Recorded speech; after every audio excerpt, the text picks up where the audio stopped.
오늘은 하나님이 함께하는 사람, 이런 제목으로 같이 말씀을 나누도록 하겠습니다. 여러분 가슴에 손을 얹고 한번 따라서 합니다. 하나님이 함께하는 사람, 그게 제일 복받은 사람인 줄 믿습니다. 여러분 가문 대대로 여러분 자녀도 늘 하나님과 함께하는 그러한 가정이 되기를 주님의 이름으로 축복합니다. 축구 경기나 운동 월드컵이나 또 올림픽을 앞두고 감독이 선수를, 국가대표를 선출하죠. 뽑죠. 그럴 때 나름대로 기준이 있을 겁니다. 나름대로. 근데 한 가지는 이제 전문적인 기준들이 있겠지만 그냥 제가 피상적으로 생각할 때는 첫째는 그 선수가 축구에 대한 깊은 애정이 있어야 될 것 같아요. 그래야 축구도 열심히 연습하고 기술도 늘어나고 매일 쉬지 않고 연습하고 그러한 열정이 있고 축구에 대한 애정이 있어야 결국은 실력도 갖춰지기 때문에 그런 실력이 있는가, 그걸 보지 않을까. 두 번째는 국가대표가 되었을 때 어떤 내 성공이나 내가 잘 되고 인기를 얻고 사람들한테 박수 받고 그것도 있을 수 있지만 무엇보다도 나라를 위하여서 이 대회가 어떤 대회고 승리에 대한 어떤 우리 팀의 승리에 대한 그러한 마음과 열정과 헌신, 그리고 내가 꼭 골을 안 넣더라도 다른 사람이 넣을 수 있도록 기꺼이 함께 할 수 있는 그러한 충성된 마음, 그런 게 있어야 되지 않을까, 그런 생각이 들어요. 근데 하나님이, 우리는 성도는 어떤 사람이냐? 부름받은 사람이죠. 교회는 부름받은 사람들의 공동체예요. 근데 하나님께서 우리를 부른 분은 하나님이시고 우리는 대한민국의 대표일 뿐만 아니라 누구의 대표예요? 하나님 나라의 대표 선수라는 사실을 기억하기 바랍니다. 그런데 이 하나님 나라의 대표 선수를 하나님께서 택하시고 어떻게 행하기를 원하실까? 어떻게 행하기를 원하실까? 곧 하나님이 어떤 사람을 통하여 하나님의 전능하심과 하나님의 긍휼과 하나님의 사랑과 하나님의 은혜를 이 세상 가운데 빛과 소금이 되어서 나타나게 하시는가? 여러분 그런 사람이 되기를 원하십니까? 그냥 예수 믿고 구원받고 천국 가는 거 땡! 그렇게 되기를 원하십니까? 아니면 여러분이 어떻게 살든 어디에 있든 무슨 직업을 갖든 나를 통하여 하나님이 살아계시고 역사하시고, 와, 하나님이 나와 함께 하시는구나, 정말 하나님이 우리 가정과 함께 하시는구나, 여러분 그때가 제일 행복하지 않으세요? 저는 우리 교회에 우리 성도들과 하나님이 함께 하시는구나, 그리고 성도들이 그 하나님이 나와 함께 하신 것을 간증할 때, 그리고 그런 마음이 표현될 때 너무나 행복해요. 여러분 그런 성도가 되기를 바랍니다. 그럼 어떤 사람들을 하나님께서 그렇게 인도하시고 하나님과 함께하고 하나님을 의지하는 사람들의 특징이 무엇인가? 오늘 본문 가운데에서 나타난 걸 다 나눌 수는 없지만 살펴보면 첫째는 뭐냐면 거룩한 관심이 있다. 한번 따라합니다. 거룩한 관심이 있는 자. 한번 따라서 합니다. 거룩한 관심을 갖자. 거룩한 관심을 갖자. 거룩한이라는 것을 앞에 수식어로 붙일 수 있는 건 뭐냐면 누구에게만 붙일 수 있을까요? 하나님에게만 붙일 수 있어요. 거룩하신 분은 하나님 뿐이죠. 거룩하신 일은 무슨 일일까요? 하나님의 일이에요. 하나님의 계획이요, 하나님이 하신 일이요. 그 일에 대해서 하나님에 대하여서 관심을 갖는 사람, 마음을 거기에 집중하는 사람, 시선을 집중하는 사람, 하나님은 그를 너무나 기뻐하셔요.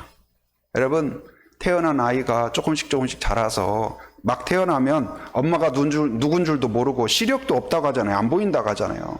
그러다가 여러분 그 할머니가 가서 이렇게 안아주고 뭐 하는데 시선만 마주쳐도 야, 얘가 할머니를 알아본다 하면서 아주 자기 해석을 또 하잖아요. 너무나 행복하잖아요.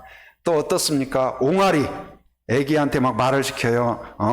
내가 할머니를 사랑한다고 하면 사랑한다고. 그래서 너무 막 기뻐하고 행복하고 그러잖아요. 그래서 뭔가 내 질문에 답변을 하는 것 같고 내 시선에 맞추면, 여러분 근데 제일 불쾌한 게 뭐예요? 만약에 남녀가 교제하는데, 카페에서 만나서 교제하는데 남자든 여자든 자꾸 옆에 테이블에 있는 다른 여자를 쳐다보거나 다른 남자를 쳐다봐요. 매우 불쾌하죠. 여러분 하나님이 여러분에 대해서 시선을 떼지 않고 쳐다보고 있는데 우리가 자꾸 하나님 이야기하는데 어디 있죠? 좋은 거 없나? 뭐 신기한 거 없나? 이래봐요. 하나님도 다른 데 보고 있으면 모르는데 하나님이 매우 불편해요. 항상 여러분을 보고 있고 기대하고 있고 여러분이가 눈만 마주쳐도 옹알이만 해도 그래서 그냥 평생 새벽기도 안 나오다가 한번 어쩌려고 한번 나와도 하나님이 이야 제가 드디어 이제 나를 보는구나 그렇게 기뻐하시는 줄 믿습니다. 근데 오늘 느헤미야를 보니까요 어떤 사람이냐 하나님께 관심이 있어요. 하나님의 뜻에 관심이 있어요. 하나님의 선하심에 관심이 있어요. 하나님의 능력에 관심이 있어요. 하나님이 이루실 일에 그 계획에 관심이 있어요. 자, 오늘 느헤미야는 1절부터 오늘 본문 읽은 본문 1절부터 3절까지는 느헤미야가 어떤 사람인가를 우리가 알 수 있는 정보를 줘요. 느헤미야가 어떤 상황이고 어떤 기도를 하고 있고 어떤 마음이고 어떤 상황인가 이걸 알 수 있어요. 그 다음에 4절부터 11절까지는 느헤미야가 그런 사람으로서 그 마음을 품고 어떻게 하나님을 의지하고 기도하는가 그 기도의 내용을 4절부터 11절까지 이야기합니다. 먼저 첫 번째 그 1절에 3절을 통해서 살펴보면 느헤미야에 대한 소개를 나타내고 있는데 이 사람은 지금 어디에 있느냐? 거기 수산궁에 있다고 그랬어요. 수산궁. 근데 이제 여기가 어디냐면 바로 이 느헤미야는 예루살렘이 망하고 유대가 망하면서 이제 바벨론에 망하면서 포로로 잡혀가죠. 그래서 포로로 잡혀간 사람의 후손이라고 봐야 될 것 같아요. 근데 그 잡혀간 그곳에서 이 사람이 맨 마지막에 11절에서 뭐가 되었다고 그래요? 왕의 뭐가 되었다? 술관원이 되었다. 왕의 술관원이 뭐 하는 사람이냐? 한마디로 옛날에 우리 조선시대나 왕의 음료를 이렇게 왕이 마실 때 음식을 먹을 때 그걸 미리 먹어보고 점검하고 이게 먹어도 되는지 안전한지 왕의 입맛에 맞는지 왕의 영양 상태에 맞는지 이런 것들을 점검해서 그 부분을 책임지는 그런 사람이에요.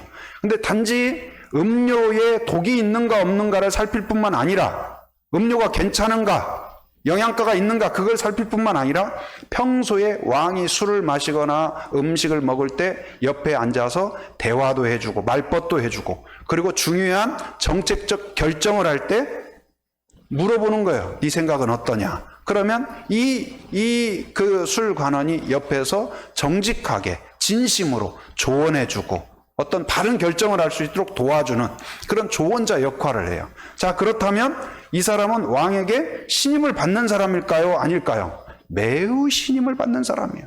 왕에게 인정받는 사람이에요. 근데 그가 원래 어떤 사람이었어요? 잡혀간 포로였어요. 그러니 얼마나 그 나라에서 인정받고 왕에게 인정받으니 최고죠. 모든 포로들 가운데 최고의 어떤 부러운 사람이에요. 그리고 자국에 있는 사람들도 부러운 사람이에요. 정치적으로 권력이 있는 사람입니다. 성공한 사람입니다. 그리고 경제적으로도 부족함이 없는 사람이에요. 남부러울 것 없는 사람이에요. 그런데 그래서 어쩌면 이 사람이 마음속에 일반적으로 보면 더 이 자리를 더 어떻게 유지할 것인가, 그리고 왕과 더 어떻게 신임을 더 얻을 것인가, 그리고 내 자녀까지도 이 나라에서 좋은 자리를 잘 차지할 것인가, 이런 거에 관심을 갖는 것이 어쩌면 일반적일 수가 있어요. 그런데 오늘 본문을 통하여 살펴보면 느헤미야의 관심은 그 자리도 아니고 그 어떤 왕의 인정도 아니고 누구의 인정일까요? 하나님의 인정이에요.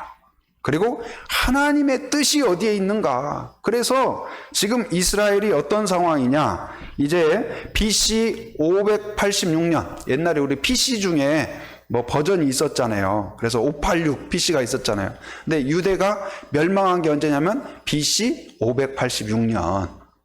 그 BC, PC 또 발음도 비슷하잖아요. 586. 그때 멸망하고 포로로 잡혀가요. 그런데 하나님께서 잡혀가지만 다 망했고 끝났다고 생각하지만 하나님께서 약속하기를, 선지자를 통해 약속하기를 70년 뒤에 다시 회복하리라. 그런데 그것이 정확하게 70년 뒤에 어떻게 회복이 되냐? 1차 수룹바벨을 통해 귀환한 사람들이 가장 먼저 무엇을 세우냐? 성전을 회복해요. 성전을. 그래서 성전을 회복하고 성전을 완공하고 준공한 때가 언제냐면 BC 516년이에요. 그러니까 정확히 몇 년 뒤에요? 70년 뒤에 다시 성전이, 무너진 성전이 복구가 되는 거예요. 그래서 이 하나님께서 1차 그렇게 성전을 세우고, 그리고 2차에 이제 한참 뒤에 이제 BC 458년, 그러니까 한참 뒤죠. 그때에 이제 에스라를 중심으로 물리적인 성전이 아니라 성전 가운데 있는 진정한 성전인 백성들의 마음 가운데 하나님의 성전이 세우도록 바로 믿음을 개혁하고 신앙을 개혁하는 일을 위하여 에스라를 보냈어요. 에스라를 보내고, 보낸 뒤에 남아있던 사람 중에 한 사람이 누구예요? 이 느헤미야예요. 그들이 떠나간 뒤에 그 바벨론 땅에서 예루살렘까지는 약 한 1500km 정도가 돼요. 그러니까 어마어마하게 멀죠. 한번 가고 난 뒤에는 소식을 들을 길이 없어요. 오늘과 같이 뭐 전화나 무슨 뭐 연락 체계가 없으니까. 그래서 느헤미야가 아마도 그들이 잘 갔을까, 안전하게 갔을까, 하나님 그들을 안전하게 지켜주옵소서. 그들은 돌아가서 그곳에서 과연 그 자신의 믿음을 지킬 뿐만 아니라 그 예루살렘과 이스라엘의 백성들을 잘 믿음으로 복음을 전하고 다시 하나님께 돌아가도록 그렇게 잘 임무를 완수하고 있을까, 이것에 늘 궁금하고 기도하고 있었어요. 하나님 그들을 지켜주옵소서. 그들을 어떻게 지내고 있을까요? 하나님 좋은 소식이 들리게 하여 주시옵소서. 이렇게 기도하고 있는데, 이제 그로부터 2차 귀환한 뒤에 14년 뒤에 내용이 오늘 본문의 내용이에요. 14년 뒤에, 14년 동안 기도하고 궁금하던 차에 한 사람, 몇 사람이 소식을 갖고 와요. 거기 보면, 자, 2절 말씀 같이 한번 읽어봅니다. 자, 시작. 내 형제들 가운데 하나인 하나니가 두어 사람과 함께 유다에서 내게 이르렀기로 내가 그 사로잡힘을 면하고 남아있는 유다와 예루살렘 사람들의 형편을 물은즉. 자, 여기에 보면 하나니는 누구냐면 느헤미야의 동생이에요. 동생. 근데 그가 아마 2차 귀환 때 같이 귀환을 했던 것 같아요. 귀환을 했는데 아마 그도 우리 형 느헤미야가 아마도 열심히 기도하고 있을 거다. 그리고 아마 우리를 위하여 기도하고 있을 터인데, 마치 선교사님들이 선교지역 사역 가운데에서 기도 편지를 보내듯이 지금 거기에서 아마 예루살렘에서 이왕이면 그 느헤미야의 동생인 네가 같이 가라. 그래서 몇 명을 팀을 꾸려가지고 아마 보낸 것 같아요. 그래서 이 하나니가 오자마자 느헤미야가 제일 궁금한 거, 여러분 누구를 만났을 때 제일 먼저 물어보는 거 뭐예요? 제일 궁금한 걸 물어봐요. 제일 관심사를 물어봐요.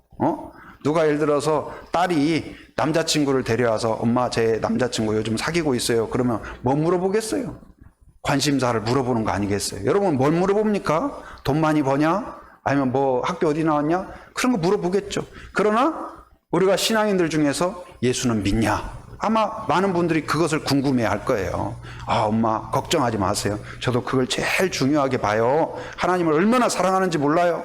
그리고 그 부모님들도 열심히 기도하시고 그렇게 믿음의 가문이에요. 그럼 안심이 탁 되고 하나님 감사합니다. 그동안 기도했던 거 너무나 감사합니다. 그렇지 않겠어요?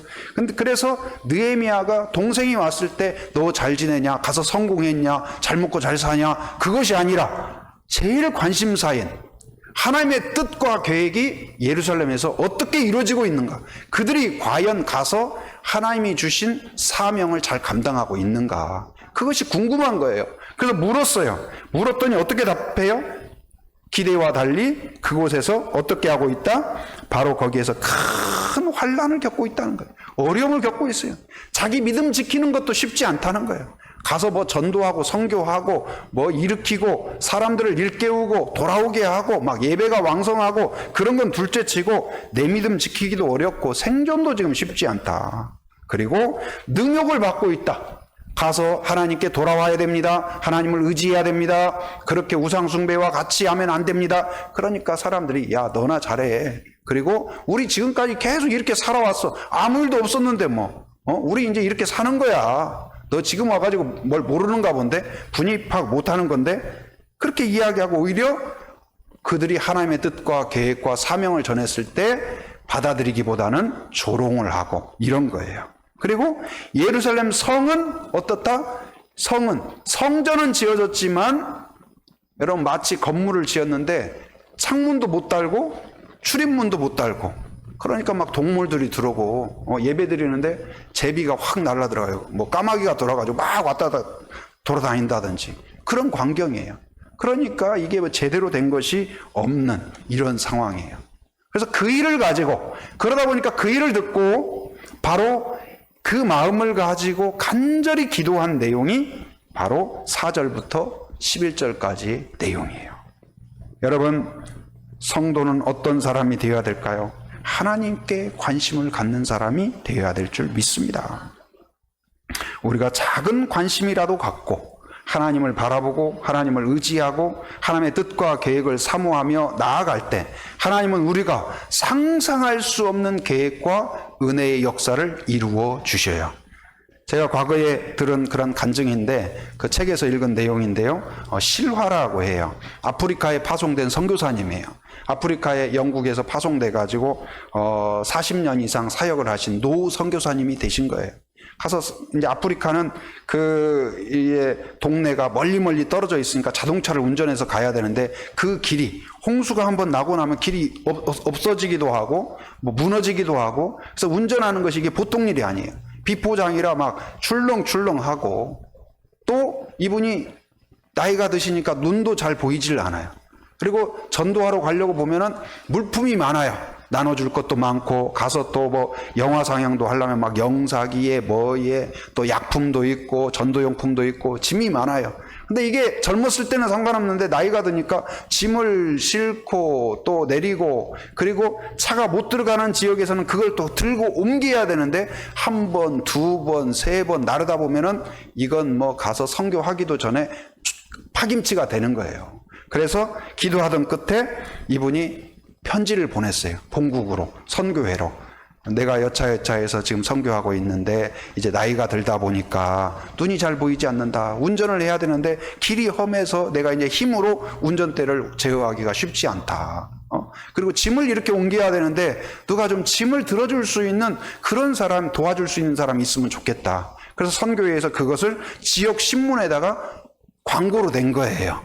거기에서. 그래서 여차여차해서 우리 단체에서 아프리카로 파송한 그 선교사님이 이런 이유로 중요한 것은 뭐예요? 조건이 뭐예요? 운전 가능한 자. 둘째, 건강에 문제가 없어서 짐을 들 수 있는 자. 이게 딱 있는 거예요, 두 개. 근데 어떤 청년이 봤어요. 청년이 보니까 내가 운전할 수 있는데, 그리고 나 짐도 들 수 있는데, 그래? 이것만 하면 되나? 해서 가서 문의를 했어요. 그러니까 오라고 면접을 했는데 통과가 됐어요. 그래서 이 청년이 결국은 아프리카로 간 거예요. 막 믿음이 뜨거운 것도 아니고 대단한 기술이 있는 것도 아니고 무슨 뭐 어마어마한 은사가 있는 것도 아니에요. 그런데 단지 어떤 마음으로요? 선교사님을 돕고 싶다. 선교사님을 도와서 내가 운전 도와주고 싶다. 그리고 그 선교사님이 잘할 수 있도록 내가 짐 가져오라면 가져오고 뭐 설치하라고 하면 설치하고 이 일 도와주겠다 해서 갔어요.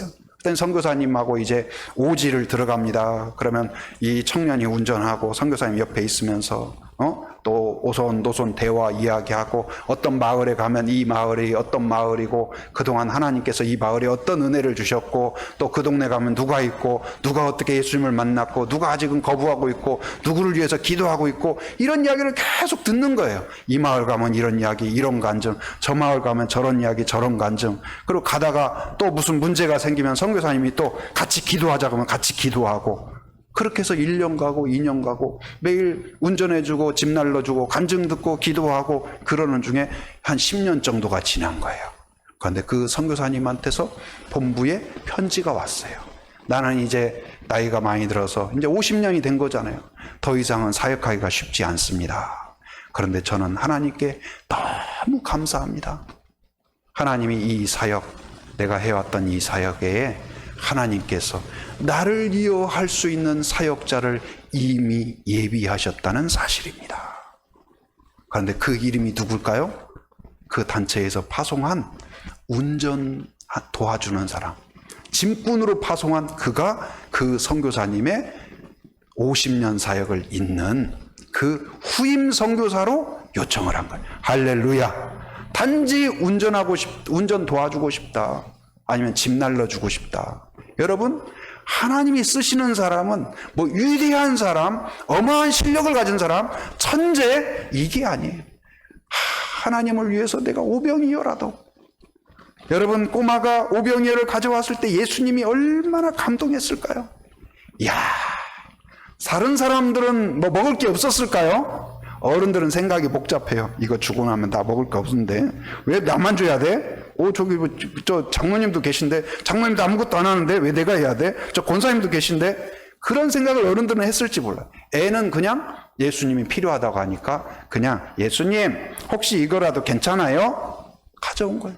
근데 너무나 기뻐가지고 성경에 사복음서에 어떤 이적은 마태복음에는 있는데 마가복음에는 없고 그러거든요. 근데 이 오병이어의 기적은 사복음서에 다 들어가 있어요. 할렐루야.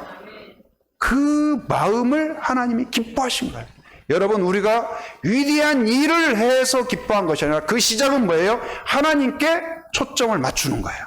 하나님의 관심에, 하나님의 능력에, 하나님의 지혜에, 하나님의 선하심에, 하나님의 긍휼하심에 여러분이 관점을 맞추시기 바랍니다. 그러면 하나님이 여러분을 강하게 만드셔요. 의롭게 만드셔요. 하나님의 사람으로 만드셔요. 하나님의 위대한 일꾼으로 사용하실 줄 믿습니다. 그리고 하나님께 사용될 때 제일 행복하고 흐뭇해요. 지난 금요일 날 이제 전에는 우리가 목요일 날은 어린이 전도, 그리고 오히려 정말 성도가 없을 때 그때에는 없으니까 더 기도하고 전도할 수밖에 없죠. 그래서 그때는 매주 정말로 한 최소 3회, 4회 밖으로 전도하러 나갔어요. 그때 어르신들하고.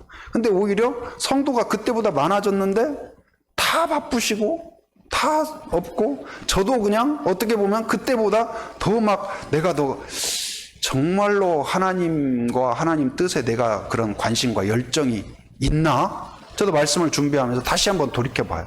나는 과연 그런 열정이 더 뜨거워지고 있나? 더 하나님께 집중하고 있나? 조금씩 타성에 젖어가지 않나? 코로나다, 또 뭐다, 이 사회가 그렇다, 반응이 그렇다 하면서 점점점 하나님께 초점이 아니라 자꾸 상황이나 사람들의 반응이나 이 지역 정서나 사람들의 어떤 조롱이나 이런 거에 이렇게 빠져가지 않나? 그런 생각이 들었어요. 그래서 마음속에 그래서 마음속에 계속 걸리는 것 중에 하나가 금요일 날 전도하는 거 다시 한번 시작하고 싶다. 해야 되는데 어떻게 혼자라도 가볼까? 아니면 안에 휠체어라도 밀고 이렇게 다니면서 할까? 이제 그런 생각을 하다가 그 전도사님이 떠오르더라고요. 그래서 기도하는데, 그래서 내가 전도사님한테 여차여차해서 우리 한번 이 마을 전도를 또 우리 학교 전도도 뿐만 아니라 마을 전도를 계속 하는 것이 작은 것이라도 하는 것이 좋겠다 했더니 전도사님이 또 하고 싶다고. 그래가지고 지난 이제 금요일 날 저희들이 이 지역을 돌면서 우편함에도 전도지도 넣고 또 기도하고 또 가면서 오면서 오손도손 이야기하고 사역적으로도 같이 나누고 또 격려도 하고, 그리고 저쪽 아파트 단지 지금 짓고 있잖아요. 그 425세대. 그래서 그 앞에서 또 같이 기도하고 하나님 어떤 이유로 이곳에 들어오든지. 여러분, 웬만한 사람들은 야, 여기 비싸겠네. 관심사가 뭐예요? 야, 여기 들어오면 우리 상권이 좋아지겠는데? 야, 여기 하면 뭐 하겠는데? 우리의 관심이 그런 것이 될 수도 있지만은 하나님이 여기에서 무엇을 행하실까? 여기에 이 단지를 주신 것이 우리 교회에게 뭘 원하실까? 여러분, 여기에 관심을 가질 수 있기를 바랍니다. 그래서 그들을 향하여서 우리가 기도했어요. 어떤 이유로 여기에 오든지 하나님 425세대 그들의 마음을 하나님을 볼 수 있게 해주시고 하나님께 연결하여 주시옵소서.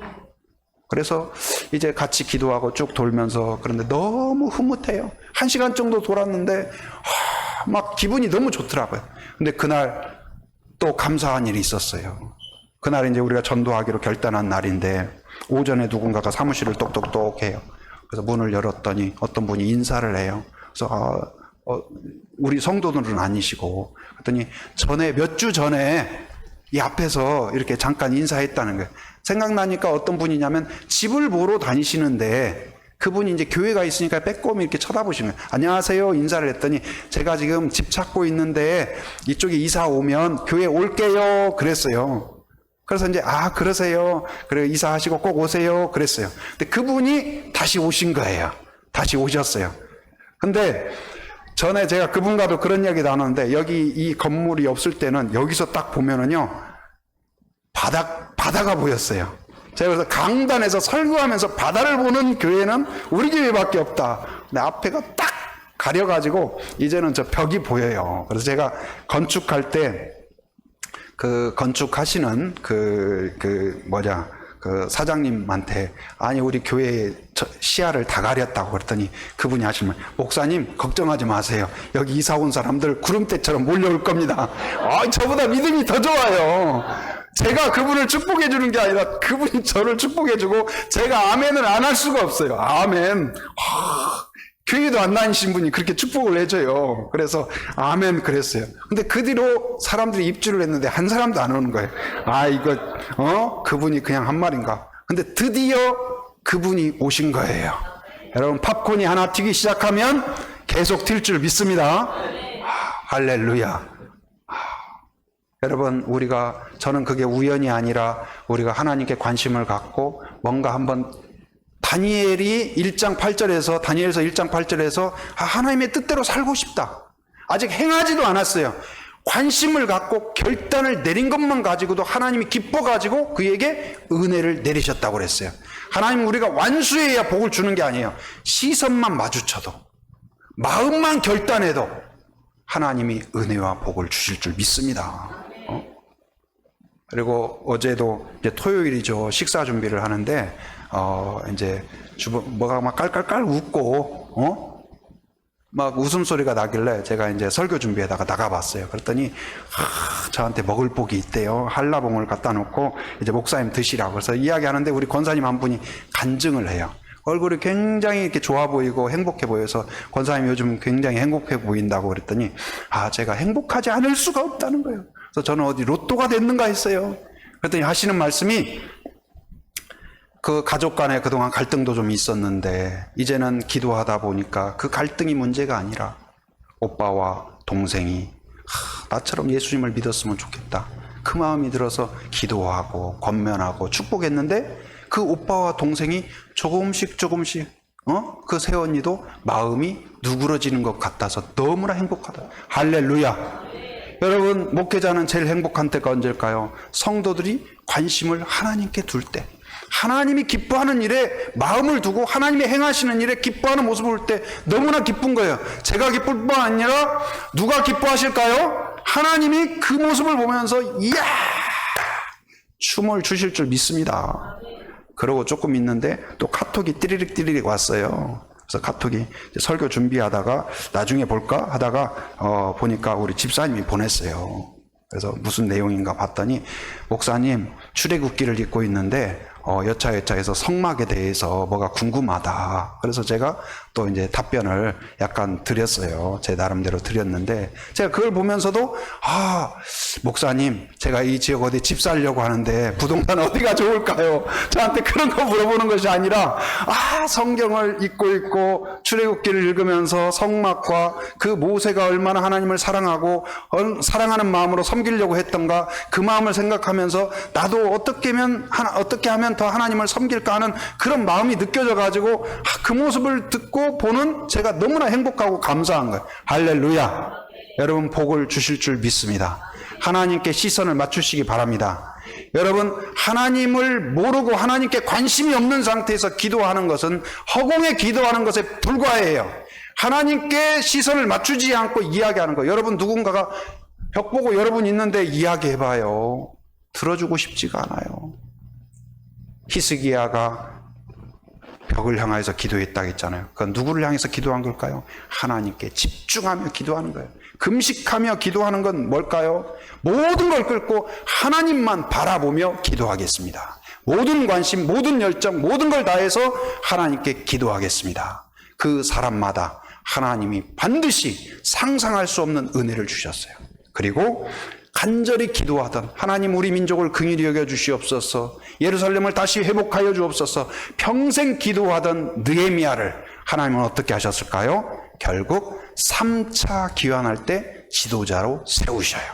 그리고 그를 통하여 백성을 이끌게 하실 뿐만 아니라 예루살렘에 돌아가서 성이 무너지고 성벽이 무너지고 그리고 성문이 불탔던 그곳을 절망하지 않고 하나님과 항상 시선을 맞추면서 산발락과 도비아의 그 모욕과 그 협박 앞에서도 52일 만에 기적적으로 그들의 능력이 아니라 하나님의 능력과 하나님의 지혜와 하나님의 하나됨으로 이루어 주신 줄 믿습니다. 여러분, 하나님께 관심을 가지십시오.